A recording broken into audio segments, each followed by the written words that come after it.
दोस्तों इंस्टेंट मौसम अगर मैं कुछ आमदी बात तो छोटी छोटी सी जो चीज़ें ना छोटे छोटे से वाकयात ये एक बहुत बड़ी हैपनिंग की बुनियाद बन जाते हैं। अगर देखा जाए तो इस्लामाबाद में होने वाली एससीओ कॉन्फ्रेंस ऐसी ही एक छोटे छोटे वाकयात पर मबनी एक इवेंट है जिसके अंदर बेशुमार डेवलपमेंट्स हुई हैं और ख़ास तौर पर जो इलामिया है इसका, अगर आप इस एससीओ कॉन्फ्रेंस के इलामिया को पढ़ें तो आप पाकिस्तान में होने वाली पॉलिटिकल डेवलपमेंट्स को यकसर नज़रअंदाज करके एससीओ कॉन्फ्रेंस और उसके आउटकम्स के ऊपर गौर करने पर मजबूर हो जाएंगे। हम बहुत ज़्यादा सनसनीखेज़ी के आदि हैं, हमें जो है ना अच्छी खबरों की कुछ ज़्यादा आदत नहीं रहेगी। हमें इन खबरों की आदत है कि मरीम नवाज़ ने जो है वो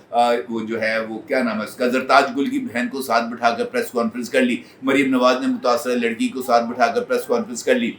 मरीम नवाज़ की सहेली मोहतरमा उज़्मा बुखारी साहबा जो इस वक्त पंजाब की वज़ीर इत्तलात हैं, उन्होंने प्रेस कॉन्फ्रेंस शुरू करने से पहले ही साफियों की माँ बहन एक कर दी, ये कहते हुए कि किसी की ज़रूरत है तो सवाल करके दिखाए, सवाल जो भी करेगा मैं उसकी नौकरी ले दे जाऊँगी। हमें इन चीज़ों के अंदर इंटरेस्ट है, हमें इन चीज़ों के अंदर इंटरेस्ट है कि कौन मौला जट बन के जनाब गंडासा हाथ में पकड़ के खड़ा होता है और वो किस तरीके से दूसरे की गर्दन उड़ाता है। हमें रीजनल पॉलिटिक्स, हमें इंटरनेशनल पॉलिटिक्स, इंटरनेशनल डेवलपमेंट्स और इस इंटरनेशनल डेवलपमेंट्स में पाकिस्तान की पोजीशनिंग में इंप्रूवमेंट से रत्ती बराबर भी फर्क नहीं पड़ता, क्योंकि इससे हमारी पॉलिटिकल ईगो सेटिस्फाई नहीं होती। अगर मैं आपसे ये कहूं कि आज से 2 दिन पहले जब मोहतरमा बरकत दत्त साहिबा ने पाकिस्तान आकर मुलाकात की थी नवाज शरीफ साहब से और एससीओ कॉन्फ्रेंस का इफ्तिताह होने जा रहा था, तो उस वक्त इस खाकसार ने एक वीडियो की थी जिस वीडियो के अंदर कमेंट्स बॉक्स के अंदर जाकर मुझ पे इतनी ज़्यादा लान तान की गई कि जनाब आप ये इस बात के इजहार कह रहे हैं कि अभी इंडो पाक रिलेशनशिप्स के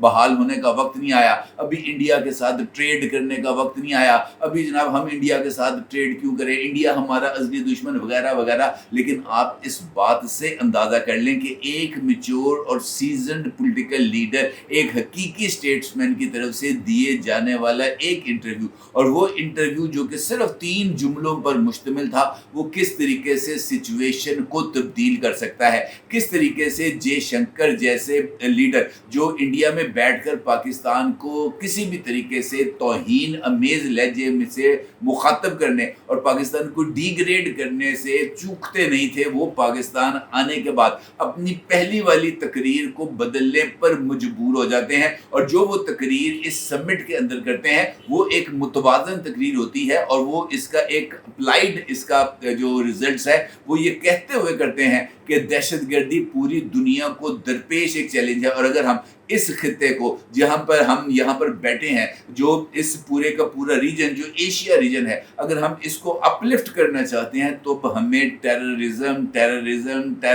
इसको रोकना पड़ेगा। तो वो इस बात की तस्दीक करते हैं कि टेररिज्म के अंदर कोई दुनिया का एक मुल्क मुलव्वस नहीं है, बल्कि टेररिज्म एक आफाकी सच्चाई है और हमें इस सच्चाई को मद्देनजर रखते हुए अपनी पॉलिटिकल स्ट्रेटजीज और पॉलिटिकल डेवलपमेंट्स को यकीनी बनाना होगा। और ये ऐलान जयशंकर साहब की तरफ से एससीओ कॉन्फ्रेंस के अंदर मैं ये समझता हूँ कि यह हासिल बहस है। दूसरी जानिब जो एक और इम्पॉर्टेंट डेवलपमेंट हुई है वो भी नवाज शरीफ साहब की तरफ से बरखा दत्त को दिए जाने वाले 3 जुमलों पर मुश्तमिल इंटरव्यू की। वो है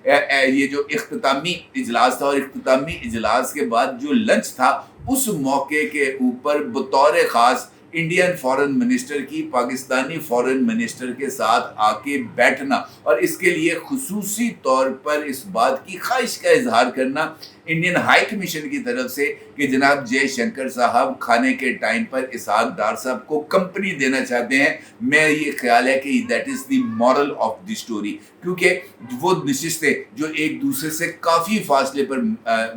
मौजूद थी, इसहाक डार साहब बिल्कुल उस जगह पर बैठे थे जहाँ पर सरबराहान ममलिकत तशरीफ़ फरमा होते हैं और बतौर नायब वज़ीर आज़म इसहाक डार साहब का मर्तबा चूँकि वज़ीर आज़म के मसावी है, लिहाजा उनको पहली रो में ही नशिस्त दी गई थी, जबकि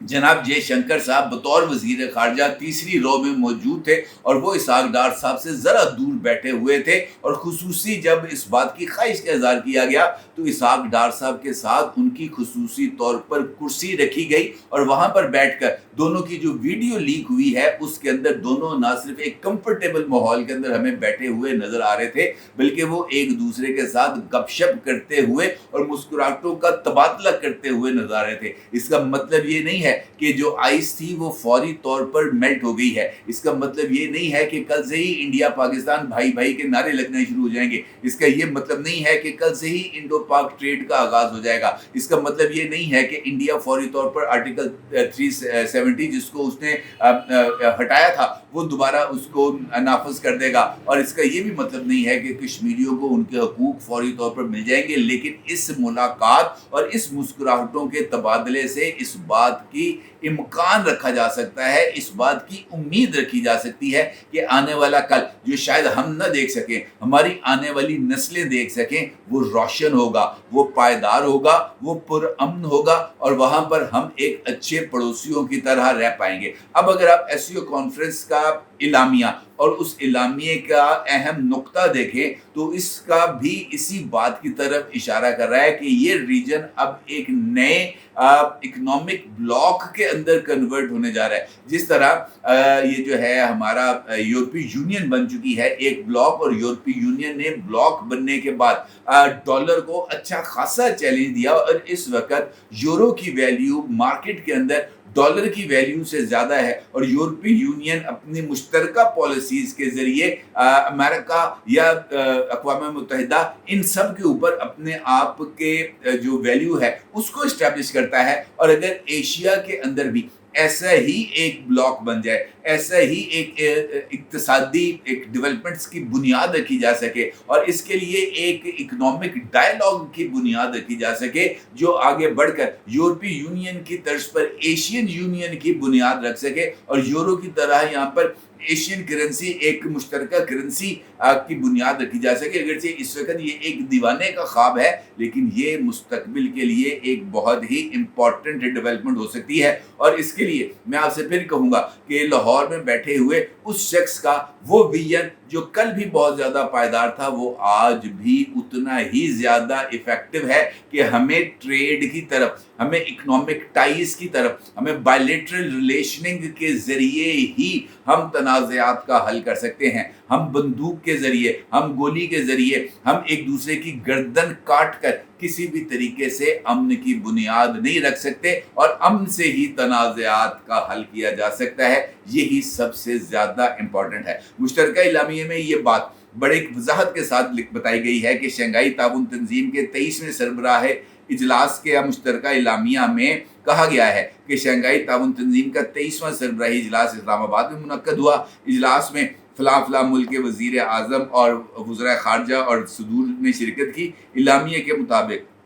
ऐसी ममालिक वन अर्थ, वन फैमिली और वन फ्यूचर के विजन पर यकीन रखते हैं और दैट इज़ द स्टोरी जो मैं आपकी खिदमत में पेश करना चाहता था। बुनियाद रखी गई है। नवाज शरीफ को मैं इस वजह से क्रेडिट देता हूँ कि बरखा दत्त ने, अगर आप गौर करें, ये बल्कि मुझे इससे याद आ गया कि बरखा दत्त वो जर्नलिस्ट हैं जो इंडिया से खुसूसी तौर पर पाकिस्तान आई थी और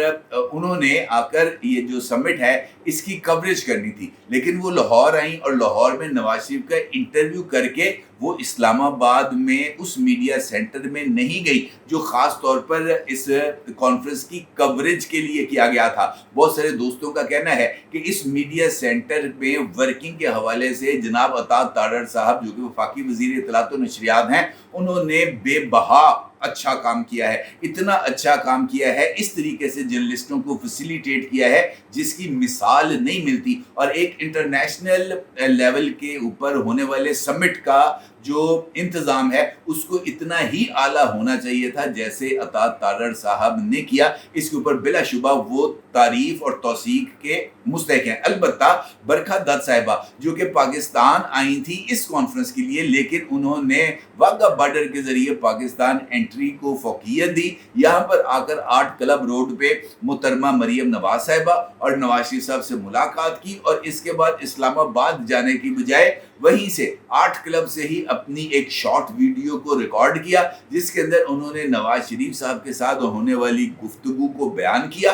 और इस बात का जिक्र किया कि नवाज शरीफ आज भी इंडो पाक रिलेशंस के लिए ऑप्टिमिस्टिक है, वो आज भी नरेंद्र मोदी के साथ हाथ मिलाने के लिए तैयार है, वो आज भी नरेंद्र मोदी यानी इंडिया के साथ बैठकर तमाम तनाज़ात को पुरअमन तरीके के साथ सॉल्व करने के लिए तैयार है। गिव पीस अ चांस, ये वो मैसेज था जो नवाज शरीफ साहब की तरफ से इंडिया को दिया गया और बरखा दत्त ये मैसेज लेकर फौरी तौर पर वापस इंडिया गई। वो उन्होंने यहाँ पर आकर किसी और समिट में शिरकत नहीं की और बरखा दत्त के वापस जाने, इस पैगाम को वहाँ तक पहुँचाने का यही नतीजा निकला कि जयशंकर ने टेररिज्म को पाकिस्तान के सर पर थोपने की बजाय इसको एक इंटरनेशनल फिनोमेना का दर्जा दिया और इस बात का जिक्र किया कि टेररिज्म से निपटने के लिए मुश्तरका कोशिशों की ज़रूरत है और टेररिज्म जो है वो मुल्कों के दरमियान ताल्लुकात और ख़ुद उन मुल्कों के लिए भी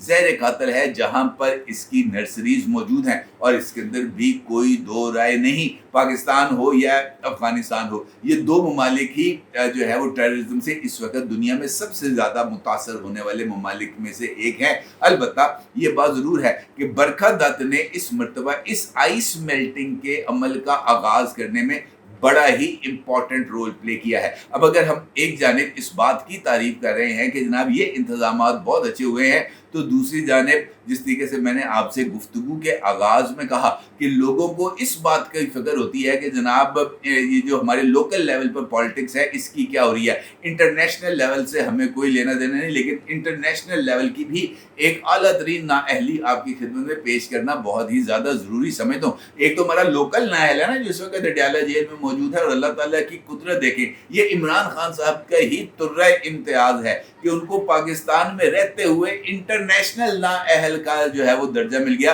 क्योंकि ऑक्सफोर्ड यूनिवर्सिटी ने उनको इस इंतखाबी दौर से बाहर निकाल दिया। और दिलचस्प बात यह है कि इस बात के ऐलान को जनाब के हमें इस दौर से बाहर निकाल दिया गया है जनाब ये जो जुल्फी बुखारी साहब है जिन्होंने इमरान खान साहब को धक्का दिया था। कल को इमरान खान साहब पूछेंगे, अब तो इमरान खान साहब ये नहीं कह सकते कि मैंने तो जो है वो ऑक्सफोर्ड यूनिवर्सिटी का इलेक्शन लड़ने के लिए नॉमिनेशन फॉर्म नहीं भरा था, अब तो वो ये बात कह चुके हैं कि मैं इलेक्शन लड़ रहा हूँ। अब वो इमरान खान कल जुल्फी बुखारी से कहेंगे तू है जिन्हें मैं धक्का देता। अब हैरत की बात यह है कि जुल्फी बुखारी साहब बजाय इसके कि वो शर्मिंदा हों कि यार वाक़तन इमरान खान को ये इलेक्शन नहीं लड़ाना चाहिए था, वो ट्वीट करते हैं जिसका अक्स आप इस वक्त अपनी स्क्रीन पर देख सकते हैं। वो ये कहते हैं it's extremely unfortunate that Oxford University has excluded Imran Khan's name from the Oxford chancellor election. My lawyers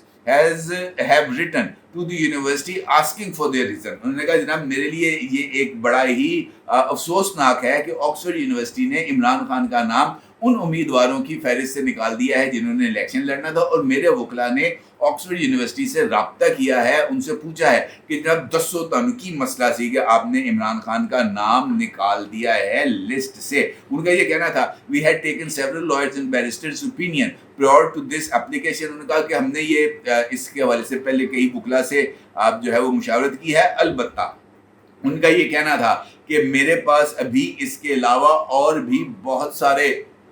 मेरे ज़मील के अंदर अभी और भी बहुत सारे ऐसे जादू हैं जिनको मैं यूँ हाथ डाल के निकालूंगा तो वो